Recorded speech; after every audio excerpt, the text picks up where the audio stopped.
Hello everyone, welcome to my channel वंशन happy moment. अब हम ए लव ऑफ पोयम का नेक्स्ट पार्ट स्टार्ट करते हैं। और जो भी मेरा एफएफ सुनने हैं, मैं उनसे एक बात कहना चाहती हूँ। मैंने सोचा था मैं अपना एफएफ ऐसे ही डिटेल में एक्सप्लेन करती रहूँगी, लेकिन अब मैंने सोचा है कि मैं इस एफएफ को जल्दी ख़त्म कर दूँ, क्योंकि अगर इतनी ही मैं एक्सप्लेनेशन में बताऊँगी तो ये एफएफ बहुत ही लॉन्ग हो जाएगा। ऑलरेडी बहुत लॉन्ग हो गया है, इसलिए अब से मैं स्टोरी को थोड़ा जल्दी जल्दी बताने की कोशिश करूँगी। एंड मैं लेट अपडेट करती हूँ क्योंकि मेरी हेल्थ बहुत ज़्यादा ख़राब है। तो अब हम पार्ट 20 स्टार्ट करते हैं।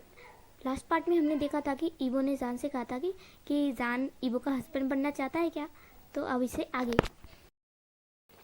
तो जान ये बात सुनकर शॉक हो जाता है और कहता है तुम कहना क्या चाहते हो, मैं अभी तुम्हारे पास बॉयफ्रेंड हूँ और अभी इतना ही काफ़ी है। तो ईवो कहता है तुम डर रहे हो क्या। तो जान कहता है डर क्या डर। तो तभी ईवो कुछ कहने वाला था, तभी डोर नॉक होता है। तो ईवो कहता है और इस टाइम कौन आ गया। तो जब डोर ओपन होता है तो ईवो देखता है कि उसकी मॉम बाहर आई थी। तो मिसेस लान आती हैं और ईवो का कान पकड़ लेती हैं और कहती है कि बेवकूफ़ कहीं कि तुमने मुझे बेवकूफ़ समझ रखा है, हाँ, और मुझे इतनी बड़ी बात नहीं बताई, तुम चलो यहाँ से। ईवो कहता है मॉम आप ये क्या कर रही हो और आप मुझे मेरे कमरे से निकाल रही हो, क्या हुआ है आपको। तो मिसेस लान कहती है ओ हाँ, ये तुम्हारा रूम है ना, ठीक है। तो मिसेस लान फिर जान का हाथ पकड़ती हैं और उसे बाहर ले जाती हैं। ईवो ये देखकर शॉक रह जाता है कि अभी ईवो की मॉम ने क्या किया। तो मिसेस लान जो कि जान को एक अलग रूम में ले जाती हैं और जान से कहती हैं सॉरी जान, पर तुम इस रूम में रहना। तो जान कहता है कि मुझे अलग रूम देने की कोई ज़रूरत तो नहीं थी, मैं तो सोफे पर भी सो जाता। तो मिसेस लान कहते हैं कि शट अप, ऐसी बात कहने की कभी हिम्मत भी मत करना, तुम मेरे बेटे जैसे हो और तुम भला सोफे पर क्यों सोगे। हाँ, ईवो पागल है जिसने तुम्हें अपने साथ ही रहने के लिए कहा। तुम्हें भी तो अपनी प्रायोरिटी चाहिए होगी ना, इसलिए मैंने तुम्हारे लिए ये दूसरा रूम डेकोरेट करवा लिया है। अब से तुम इसी में रहना, ठीक है सर, जब तक तुम्हारी हॉलीडे ख़त्म नहीं हो जाती तब तक तुम यहीं पर रहना। तो जान फिर इस्तेमाल करता है और कहता है कि थैंक यू मिसेस लान। तो मिसेस लान कहते हैं क्या कहा तुमने। तो फिर जान कहता है कि मामा थैंक यू।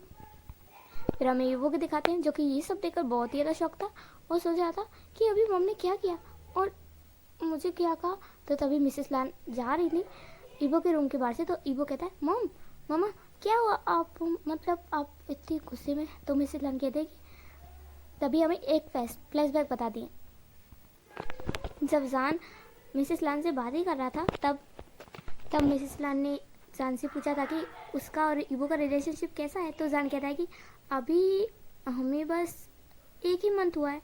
तो मिसेस लान शॉक रह जाती हैं, कहती है क्या सिर्फ एक ही मंथ, लेकिन ईवो तो तुम्हें बहुत सालों से लाइक करता है ना। तो जान कहता है कि मैं भी उसे बहुत लाइक करता हूँ, बहुत ही पहले से, लेकिन मुझे डर था कि कहीं ईवो मुझे पसंद ना करता हो, इसलिए मैंने कभी उसे अपनी फीलिंग्स नहीं बताई थी। तो मिसेस लान कहते हैं कि दोनों ही बिल्कुल एक जैसे हो, लेकिन जान कहता है कि लेकिन ईवो बहुत ब्रेव है, उसने मुझे प्रपोज कर दिया। मैंने कभी सोचा भी नहीं था कि जिसे मैं पसंद करता हूँ, अपना क्रश मानता हूँ, वो मुझे आके प्रपोज करेगा। सच में मॉम आपका बेटा लाखों में एक है। तो मिसेस लान कहते हैं कि थैंक यू जान, मेरे बेटे की इतनी तारीफ करने के लिए, लेकिन वो जितना होशियार है ना उतना ही वो गधा भी है, उसे कुछ भी नहीं पता रिलेशनशिप के बारे में। फिर मिसेस लान अपनी स्टोरी बताने बैठ जाती हैं कि कैसे मिस्टर लान ने मिसेस लान को प्रपोज किया था और बिना उनकी मर्जी जाने उनसे शादी कर ली, और फिर बाद में उनको भी रियलाइज़ हुआ कि वो भी उनसे प्यार करने लगी हैं। तो जान ये सब सुनकर बहुत ही ज़्यादा हैप्पी हुआ कि वाओ, ये भी लव स्टोरी हो सकती है, मतलब ऐसी भी लव स्टोरी हो सकती है, जान कहता है।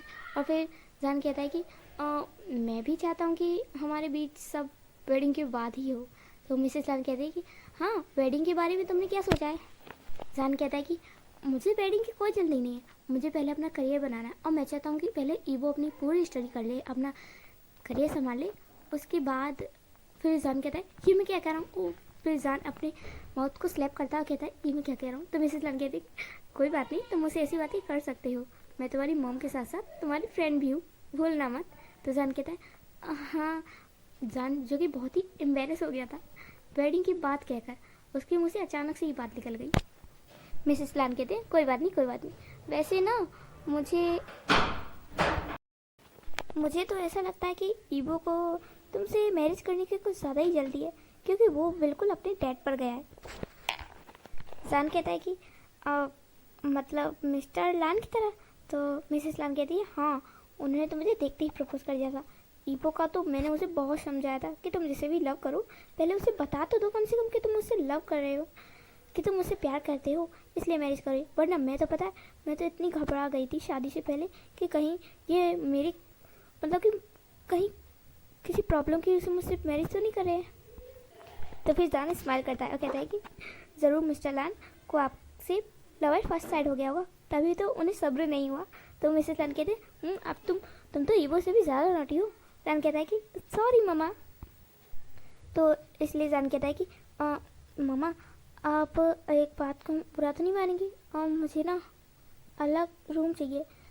एक्चुअली मुझे स्टडी भी करनी होती है तो ईवो के साथ में मैं। तो मिसेस लान कहते हैं कि हाँ हाँ ज़रूर, मैं उस पागल के साथ तुम्हारा रूम शेयर क्यों करवाऊँ, वो खुद से तो पढ़ाई करता नहीं है तो मैं भी नहीं करने देगा। तो जान कहता है कि ईवो पढ़ाई में बहुत अच्छा है, लेकिन जब भी वो मेरे साथ होता है तो वो बस मस्ती करने में लगा रहता है, पढ़ाई तो बिल्कुल नहीं करता। मिसेस लान कहते हैं कि हाँ ये बात तो तुमने बिल्कुल ठीक कही। तो अब हमारा फ्लैशबैक एंड हो जाता है। तो ईवो जब ये सब सुनता है तो कहता है क्या मतलब जान ने ये कहा कि मैं उसके साथ रहता हूँ तो स्टडी नहीं कर पाता हूँ। तो मिसेस लान कहते हैं वो सही कह रहा था, और वैसे भी तुम लोगों को स्टडी अलग अलग रखे करनी चाहिए ना, जान की फाइनल एग्जाम आने वाले और तुम्हारे भी, तो ज़रा स्टडी पर ध्यान दो, ठीक है। तो ईवो कहता है कि हाँ। फिर वो जाने लगता है। तो मिसेस लान कहते हैं कहाँ कहाँ जा रहे हो। ईवो कहता है कि जान के पास। तो मिसेस लान कहते हैं अपने रूम में जाओ सीधे और स्टडी करो, समझे। तो ईवो कहता है कि मम्मा अभी हॉलीडे चला है ना। तो मिसेस लान कहते हैं कि हाँ लेकिन तुम्हारे मार्क्स कम आए थे ना। ईवो कहता है मॉम मैं फर्स्ट रैंक पर आया था। तो मिसेस लान कहती है जान की तरह होशियार बनो, कितना प्यारा और कितना अच्छा बच्चा, कितना होशियार है, और तुम्हें देखो। मिसेस लान ज़बरदस्ती ईवो को टीज करते हुए उसके रूम में बंद कर देती हैं और कहती हैं कि अब से तुम जान से कम ही मिलोगे। ईवो जो कि सेट हो जाता है। फिर आधी रात में ईवो जो कि चुप चुप कर जान से मिलने जाता है। जान जो कि स्टडी करके बैठा ही था, वो अपने लिए एक जॉब ढूंढ रहा था। हॉलीडे के टाइम काफ़ी जॉब ओपन हो जाती है, इसलिए वो देख रहा था कि क्या मॉर्निंग की शिफ्ट में एक और जॉब हो सकती है। तो जान फिर सोने ही वाला था, वो बेड पर ले चुका था। तभी ईवो जो कि डोर को खोलकर चुपचाप से अंदर आ जाता है। ईवो को लगता है कि जान सो रहा है। ईवो के फिर जान के पास आता है और उसके ऊपर लीड हो जाता है। जान को पता चल जाता है कि ईवो आया है। तो जान अब अचानक से अपनी आईज ओपन करता है। फिर ईवो जल्दी से जान को किस कर लेता है। जान तो अभी भी शॉक था इस सडन किस से, लेकिन ईवो जो कि रुकता ही नहीं है। फिर ये दोनों काफ़ी देर तक किस करते हैं और फिर जान जल्दी से ईवो को हटाते हुए कहता है ईवो ये तुम क्या कर रहे हो, मेरी भेज, तुम सच में एक बीस्ट की तरह हो। तो ईवो कहता है अभी तुमने देखा है कहाँ तुम्हारा ये बीस्ट और क्या क्या बाइट कर सकता है। ईवो जो कि जान की नेक को बाइट करने लगता है।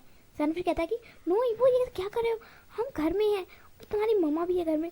ईवो प्लीज जाओ यहाँ से। ईवो कहता है मम्मा को सब पता है, मैं उन्हें समझा दूँगा। सन कहता है ईवो प्लीज़ प्लीज़ नेक पे नहीं। तो सन कहता है कि नेक पे नहीं। तो ईवो कहता है अच्छा तो फिर कहाँ। सन कहता है जाओ यहाँ से। फिर सन धक्के मारकर ईवो को निकाल देता है। ईवो कहता है क्या बात है, मुझे मेरे ही घर से निकाला जा रहा है। सन बाहर आओ, मैं तुम्हें तब बताऊँगा। दूसरे दिन जान जो कि जल्दी उठकर अपनी मॉर्निंग जॉब के लिए चला जाता है और वो मिसेस लान को बता देता है कि वो जॉब पर जा रहा है। मिसेस लान तो बहुत मना करती हैं कि वो ना जाए, लेकिन जान कहता है कि उसे ना कुछ फ्रेंड से भी मिलना है। तो मिसेस लान हाँ कह देती हैं और जान जो कि अपनी मॉर्निंग के कैफ़े में चला जाता है जॉब के लिए। जब वो चेंज करके अपने कैफ़े में पहुंचता है तो वो देखता है कि ईवो भी वहीं पर है। तो जान ये देखकर शॉक रह जाता है और कहता है कि तुम यहाँ इतनी मॉर्निंग में कैसे। तो ईवो कहता है कि तुम कैसे, जैसे तुम आ गए वैसे मैं। तो जान कहने लगा लेकिन तुमने ये सर्विंग वाले कपड़े क्यों पहने हैं। तो ईवो कहता है कि क्योंकि मैं भी यहाँ जॉब करता हूँ मिस्टर सावी जान। तो जान कहता है पर तुम्हें जॉब करने की क्या ज़रूरत है। ईवो ने कहा कि तो तुम्हें जॉब करने की क्या ज़रूरत है, मैंने तुम्हें कहा है ना कि मैं तुम्हें अफोर्ड कर सकता हूँ, तुम्हें जॉब करने की ज़रूरत नहीं है, लेकिन फिर भी तुम नहीं माने। तो जान कहता है कि मैं इंडिपेंडेंट बनना चाहता हूँ। तो ईवो कहता है मैं भी इंडिपेंडेंट बनना चाहता हूँ। तो जान फिर कहता है मॉम को बताया तुमने। तो ईवो कहता है मॉम को सब पता है। जान फिर अपना सर पकड़ लेता, कहता है हाँ इनको तो मैं नहीं संभाल सकता। फिर तभी उनकी शॉप पर कस्टमर आने लगते हैं और वो दोनों ही सर्विंग करने लगते हैं। ईवो जो कि बीच बीच में जान को टीस भी करते जा रहा था और फिर ये दोनों ऐसे ही बहुत इंजॉय करते हैं। और फिर अपना ब्रेकफास्ट करते हुए ये दोनों जॉब को करते हैं और फिर वापस घर आते हैं। फिर ईवो जो कि जान से डेट के बारे में पूछता है कि क्या वो डेट पर चले, तो जान कहता है कि सिर्फ आधा दिन कहकर ईवो शाम कर लेता है और उसे बहुत सारी जगह घुमाने ले जाता है। कभी उसे मूवी में ले जाता है, कभी वो दोनों बहुत मस्ती करते हैं। ऐसे ही इनका एक मन पूरा हॉलीडे का बीत जाता है और जब कॉलेज स्टार्ट होते हैं तब भी ईवो जान का पीछा बिल्कुल नहीं छोड़ता। वो बस मौका ढूंढता रहता कि जान कब उसे अकेले मिले और ईवो उसे किस करे। और जान जो कि उसे भी ये चीज़ बहुत ज़्यादा अच्छी लगती थी। जान का तो मन करता था कि वो बस पूरे दिन ईवो के साथ ही रहे, लेकिन स्टडी भी तो करनी है ना जान को, इसलिए वो थोड़ा थोड़ा दूर रहता था ताकि वो अपनी स्टडी पर कंट्रोल कर सके। लेकिन जान का तो ध्यान ही नहीं रहता था। एक दिन ईवो और जान जो कि लाइब्रेरी के बिल्कुल कॉर्नर में किस कर रहे थे, तभी वहाँ पर निहासा और यंग गुजर रहे थे। तो यंग को अचानक से आवाज़ आने लगती है। यंग कहता है कि निहासा, क्या ये वॉइस मुझे ही आ रही है या फिर तुम्हें भी? निहासा कहता है शायद कोई चूहे लड़ रहे हैं। तो यंग कहता है कि नहीं, चूहे नहीं, कोई और आवाज़ है, ध्यान से सुनो, लगता है कि कोई बॉयफ्रेंड गर्लफ्रेंड है। तो निहासा कहता है कि ओ, आपको इतना ज़्यादा पता चल गया बॉयफ्रेंड गर्लफ्रेंड के बीच में क्या होता है? तो यंग कहता है कि अच्छा चुप सुनो, कहाँ से आ रही है आवाज़? तो वो दोनों जब देखते हैं कि उन्हें बैग दिखाई देती है पहले तो किसी की, कहते हैं कि ओह माय गॉड, मतलब मैं तो पहली बार BL कपल देख रहा हूँ, मैंने तो आज तक फोन में ही देखे थे, आखिर ये है कौन? तो निहासा समझ जाता है और फिर वो यंग को लेकर साइड में जाता, कहता है कि यंग, तो ये आवाज़ जान सुन लेता है। ओके, ईवो को हटाते हुए कहता है ईवो, मुझे लगता है कोई है। ईवो कहता है छोड़ो ना, जो देखता है देखने दो। सन कहता है ईवो देखने तो कौन है? तो वो जब दोनों देखने जाते हैं कि कौन है, तो वो देखते हैं कि यंग और निहासा बहुत ही ज़्यादा क्लोज खड़े हैं। तो जान जो कि देखकर शौक हो जाता, कहता है तुम दोनों यहाँ क्या कर रहे हो? तो वो दोनों अलग हो जाते हैं और यंग कहता है कि तुम यहाँ क्या कर रहे हो और इस जूनियर के साथ? तो जान कहता है कि वो मैं इसे एक बुक ढूंढ के दे रहा था मैं तो वो निहासा कहता है बुक ढूंढ रहे थे या? तो जान उसे चुप रहने का इशारा करता है। तो यंग कहता है कि ओह वो मैं और निहासा तो बस यहाँ पर बुक रखने आए थे, और पता है जान मैंने यहाँ पर क्या देखा? तो निहासा यंग को चुप कराते कहता है कि नहीं, कुछ नहीं देखा, हमने कुछ नहीं देखा। तो फिर जान शौक हो जाता है कि ये लोग कह क्या रहे हैं। फिर यंग वहाँ से चला जाता है। फिर ईवो की भी क्लास का टाइम हो गया था तो वो भी चला जाता है। फिर निहासा और जान लाइब्रेरी में बैठकर पढ़ने लगते हैं। तो जान निहासा से पूछता है कि आजकल यंगा को हुआ क्या है, मतलब वो आजकल कॉलेज में कम दिखाई देते हैं। और ये निहासा कहता है हाँ, और आजकल वो तुम्हें फ्लावर भी नहीं देते। मैं तो शौक हूँ उस बात से। तो जान कहता है फ्लावर वाली बात नहीं है, लेकिन आप सच में बहुत खोए रहते हैं। तो निहासा कहता है तुम्हें नहीं पता उनकी सगाई तय हुई थी? तो जान कहता है कि मुझे पता है, तुम्हें तो बताया कि उसकी फैंसी, वैसे उसकी फैंसी का नाम क्या है? तो निहासा कहता है मुझे ठीक से याद नहीं, शायद मिस्टर यू है। मिस्टर यू की बेटी है जो कि मिनिस्टर है यहाँ के, उन्हीं की बेटी है शायद, हाँ वही है, पूरा नाम मुझे याद नहीं है, मिस यू ऐसी कुछ है। जान कहता है ओह, तो क्या उनकी अरेंज मैरिज है? तो निहासा कहता है थी तो अरेंज, लेकिन यंग को हो गया है उस मिस यू से पहली नज़र में प्यार। तो जान कहता है वाह इंटरेस्टिंग। फिर वो दोनों स्टडी करने लगते हैं। जब जान की क्लास खत्म हो जाती है तो ईवो जो कि जान को रूफ टॉप पर ले जाता है और कहता है कि I miss you so much जान। तो जान कहता है तुम कुछ ज़्यादा ही मुझे मिस नहीं करने लगे हो, इतना मिस अगर तुम अपनी बुक्स को करोगे ना तो तुम पूरे कॉलेज में फर्स्ट आओगे। तो जान कहता है ऐसा कहता है। फिर ईवो कहता है कि बुक्स को याद कौन रखना चाहता है जबकि इतना ब्यूटीफुल और हैंडसम बॉयफ्रेंड साथ में हो? तो जान कहता है मैं तुम्हारा बॉयफ्रेंड नहीं। तो ईवो कहता है तो तुम मेरे क्या हो? तो जान कहता है मैं तो तुम्हारा फ्रेंड हूँ। तो ईवो कहता है अच्छा, तो क्या तुम अपने फ्रेंड को किस करते हो? तो जान कहता है ऐसा नहीं है। तो जान कहता है, फिर ईवो कहता है कि अच्छा तो मुझे तुम्हारे बॉयफ्रेंड बनने के लिए क्या करना होगा? तो जान कहता है तुम्हें ये भी नहीं पता बॉयफ्रेंड बनने से पहले प्रपोज किया जाता है, will you be my boyfriend? तो ईवो कहता है यस। तो जान कहता है तुम्हें मुझसे ये बात पूछनी चाहिए थी। ईवो कहता है तुमने पूछी मैंने पूछी, एक ही बात है ना, तो अब तुम भी बता दो will you be my boyfriend? तो जान कहता है ऑफ कोर्स, इन्फिनिटी, दुनिया के अंत तक मैं तुमसे हमेशा प्यार करता रहूँगा और सिर्फ तुम्हारा ही रहूँगा। फिर वो दोनों एक छोटा सा किस करते हैं और फिर वो दोनों जब घर आते हैं तो मिसेस लैन जो कि ईवो को डांटती हुई कहती है इतना लेट क्यों कर दिया, मैं कितनी देर से इंतज़ार कर रही थी, और बेचारा जान, मेरा जान बेचारा भूखा होगा। तो जान जो कि पाउट बना लेता है और कहता है कि हाँ मॉम देखिए ईवो ने बहुत लेट कर दिया। मैंने इसे कहा भी था कि मॉम इंतज़ार कर रही होंगी, लेकिन ये बहाने पे बहाने मारता गया और घर ही नहीं लाया। तो मिसेस लान जो कि ईवो को डांटने लगती है और ईवो जो कि घूर कर जान को देखता है और जान जो कि स्माइल कर रहा था। ईवो फिर मन में कहता है ये तो रोज़ का ही हो गया, 1 महीने से यही झेल रहा हूँ।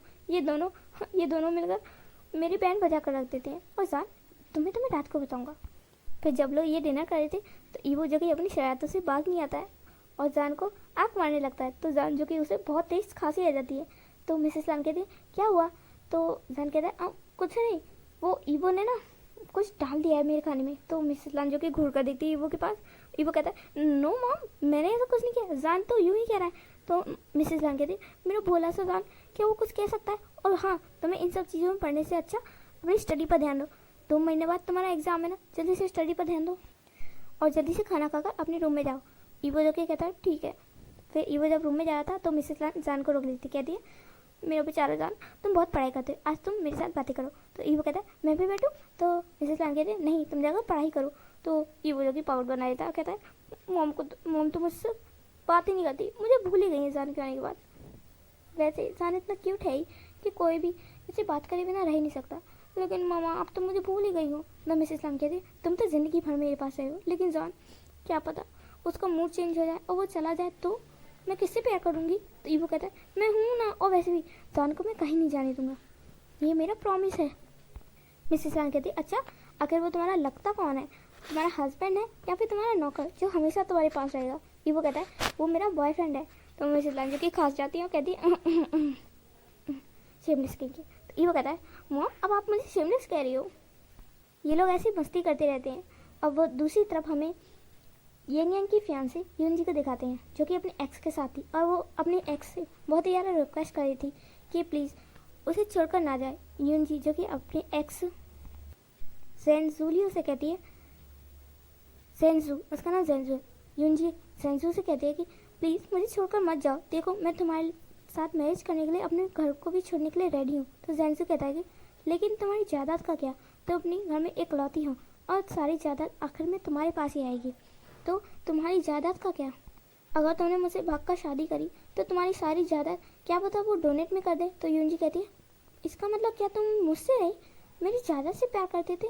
मैंने कभी सोचा भी नहीं था ऐसा। तो जेनजू कहता है कि मेरा ऐसा कहने का मतलब नहीं था, मैं तो तुम्हारी फिक्र कर रहा था कि आगे जाकर कभी हमारे पास मनी ना हुई या फिर हमारी सेविंग्स खत्म हो गई, फिर हम अपने बच्चों को कैसे पालेंगे? यून जी जो कि स्माइल कर जाती है, कहती है तुम सच में मुझसे प्यार करते हो ना? जेनजू जो कि एक डेविल स्माइल करता है और कहता है हाँ यून जी, बस अपनी वेडिंग डे आने दो, जिस दिन तुम्हारे फादर तुम्हें ढेर सारे गहने और पैसे निकालेंगे ना, तो तुम उन सबको लेकर मेरे पास आ जाना। यून जी जो कि कहती है मेरा इंतज़ार करना और मुझे कभी धोखा मत देना, वरना मैं मर जाऊंगी तुम्हारे बिना। जेनजू कहता है कि हाँ हाँ मैं तुम्हें कभी नहीं छोड़ूंगा। वैसे तुम्हारा फियांसे मुझे लग रहा है कुछ ज़्यादा ही फ्लर्ट कर रहा है तुम्हारे पीछे। तो यून जी कहती है हाँ भले ही वो हैंडसम है तो क्या हो, मैं उससे शादी क्यों करूँ, प्यार तो मैं तुमसे करती हूँ ना। तो जेनजू जो कि डेविल स्माइल करता है और फिर यूजी वहाँ से जा रही थी तभी उसे यंग का कॉल आता है। यूनजी कहती है ओ इस पागल को भी अब संभालना पड़ेगा। यंग जो कि उसे यूनजी से लवर फर्स्ट साइड हो गया था, तो वो बस ट्राई करना चाहता था कि वो मैरिज से पहले यूनजी से थोड़ी बहुत बातें कर ले, पर यूनजी जो कि एक धोखेबाज के मामले में फंसी हुई थी, लेकिन उसे पता ही नहीं था। यूनजी फिर कॉल अटेंड करती है और फिर यंग कहता है यूनजी क्या तुम घर पर ही हो? तो यूनजी कहती है कि नहीं मैं घर पर नहीं हूँ। यंग कहता है कि तुम इतनी रात को बाहर हो, मैं तुम्हें पिकअप करने आऊँ? तो यूनजी कहती मैं अपना ख्याल खुद रख सकती हूँ, वैसे तुम्हें काम क्या था? यंग कहता है कुछ नहीं, बस मैं पूछ रहा था कि तुम्हारी स्टडी ठीक चल रही है ना, हमारा इस साल लास्ट एग्ज़ाम है। तो यूनजी कहती है कि हाँ मुझे पता है, हमारे इस एग्ज़ाम के बाद हमारी मैरिज हो जाएगी, और वैसे भी चाहे मैं पास हूँ या फेल, मैरिज तो मेरी होनी ही है। तो यूनजी जो कि डेविल स्माइल करती है और फिर यंग कहता है, यंग खुश हो जाता है, उसे लगता है कि यूनजी भी उसे पसंद करने लगी है। यूनजी फिर कॉल काट देती है और अब हमें नेक्स्ट डे का सीन दिखाते हैं कॉलेज का। यंग जो कि बहुत ही स्माइल करता फ़ोन को देखते हुए, और सान जो कि सोच रहा था आज यंगा को क्या हुआ है, इतना स्माइल कर रहा है, वो भी फ़ोन को देखकर, फ़ोन में कौन सी जादूगरनी आ गई है। तो नियसन कहता है मुझे लगता है कल ना इनकी फियांसे से बात हुई होगी इनकी। तो सान कहता है हाँ मैं जाके बात करूँ। तो सान जो कि यंग को बुलाता है कि यंगा यंगा। तो यंग जो सुन ही नहीं रहा था, सान फिर ज़ोर से लाते कहता है यंगा क्या हुआ है? तो वो कहता है कि कल मेरी फियांसे ने कहा कि हमारी मैरिज होनी ही है, चाहे हम पास हो या फेल। मुझे लगता है कि उसे भी मुझसे लव हो गया है। तो जान कहता है कि हाँ, हमारे इतने हैंडसम से यंगा को किसको प्यार नहीं होगा।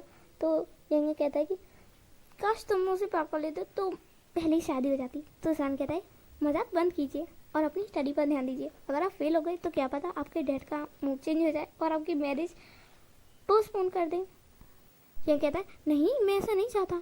तो जान कहता है कि ओह, आपको तो कुछ ज़्यादा ही अपनी फियांसे पसंद लगी है। वैसे आपकी फियांसे का नाम क्या है। तो यंग जो बोल रहा था तभी वहाँ पर टीचर आ जाते। तो यंग कहता है कि मैं तुम्हें उसका नंबर सेंड करता हूँ, कभी अगर मुझे ज़रूरत पड़े तो मैं तुम्हें हेल्प के लिए बुला सकूँ। तो जान कहता है हाँ ओके, मैं वैसे भी मुझे नंबर रखने में कोई प्रॉब्लम नहीं है, लेकिन मेरा नंबर किसी को और को मत देना।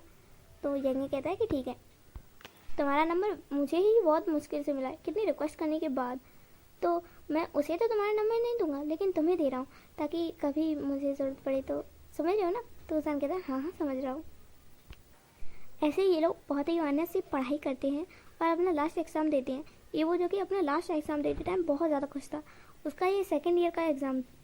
अब जान इस एग्ज़ाम के बाद थर्ड ईयर में आ जाएगा और ईबो सेकेंड ईयर में। और ये एग्ज़ाम देने के बाद ईबो बहुत ही ज़्यादा खुश था। ईबो फिर जान से कहता है कि तुम्हारी ग्रेजुएशन वाले दिन मैं भी आ सकता हूँ ना। जान कहता है ये भी कोई पूछने की बात है, ऑफकोर्स मेरे ग्रेजुएशन वाले दिन मेरा बॉयफ्रेंड नहीं आएगा तो कौन आएगा। तो ईबो कहता है तो आखिरकार तुमने मुझे बॉयफ्रेंड मान ही लिया ना। तो जान कहता है हाँ ऑफकोर्स, और हाँ हमारी ग्रेजुएशन 2 दिन बाद ही है, तो मुझे अपनी तैयारी भी करनी पड़ेगी। ईबो कहता है तैयारी।